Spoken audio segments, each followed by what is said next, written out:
दोस्तों, आप भी अपना पैसा बैंक में रखते हो, लेकिन क्या आप जानते हो कि आप अपने पैसे को इन्वेस्टमेंट करके उसे और ज्यादा ग्रो कर सकते हैं।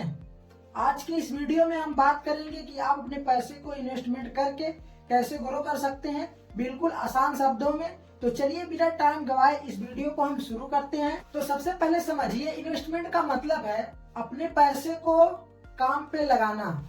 जब आप अपने पैसे को किसी एसेट्स में इन्वेस्ट करते हैं, जैसे कि स्टॉक हो गया, म्यूचुअल फंड हो गया, या फिर किसी प्रॉपर्टी में इन्वेस्ट करते हैं, जब आप अपने पैसे को, टाइम के साथ आपका पैसा बढ़ता है। यह पैसा आपको डिविडेंड, इंटरेस्ट या फिर कैपिटल ग्रोथ के फॉर्म में मिलता है।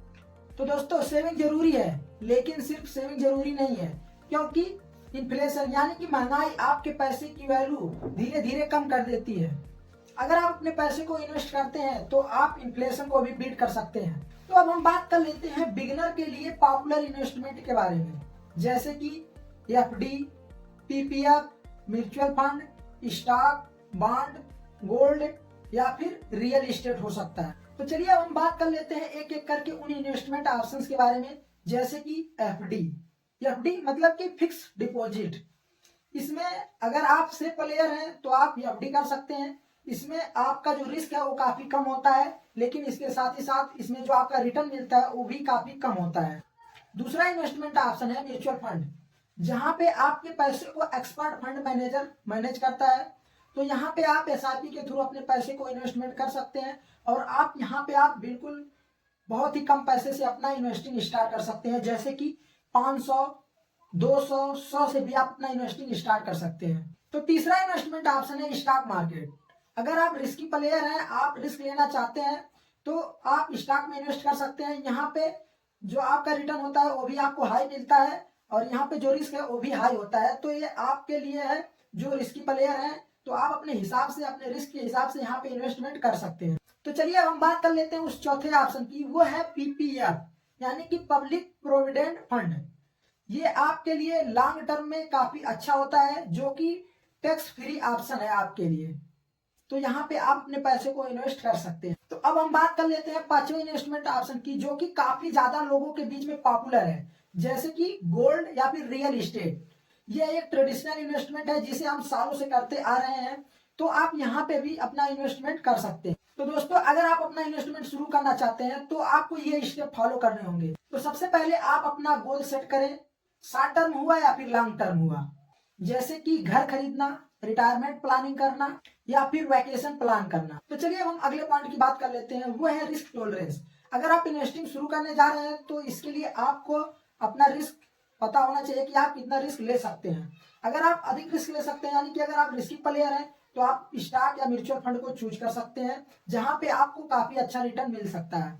और अगर आप कम रिस्की हैं, अगर आप रिस्क लेने से डरते हैं, तो आपके लिए एफडी या फिर पीपीएफ इन्वेस्टमेंट काफी अच्छा ऑप्शन हो सकता है। तो दोस्तों, चलिए अब हम बात कर लेते हैं उस अगले पॉइंट की। तो अगला पॉइंट है डीमेट अकाउंट।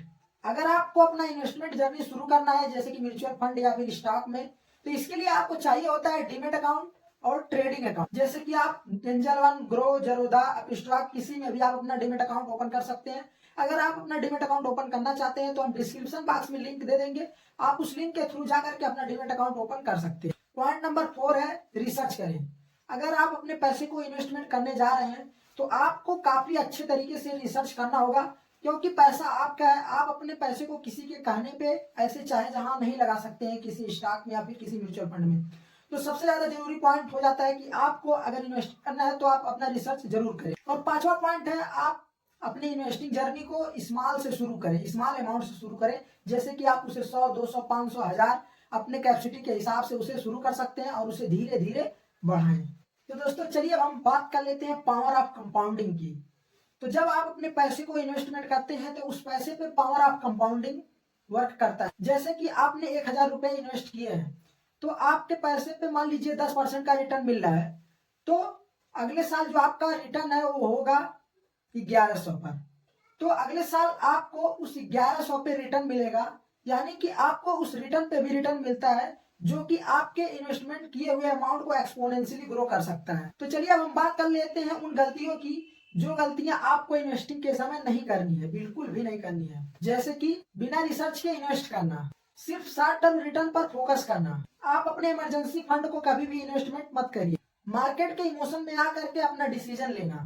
तो दोस्तों, इन्वेस्टमेंट एक फाइनेंशियल जर्नी है जो कि आपको फाइनेंशियल फ्रीडम की तरफ ले जाता है। आप अपने पैसे को इन्वेस्ट करें और पेशेंस रखें। और एक बात और, आप अपने पैसे को जितना जल्दी से इन्वेस्टिंग करना शुरू करेंगे उतना ही जल्दी आपका पैसा ग्रो होगा।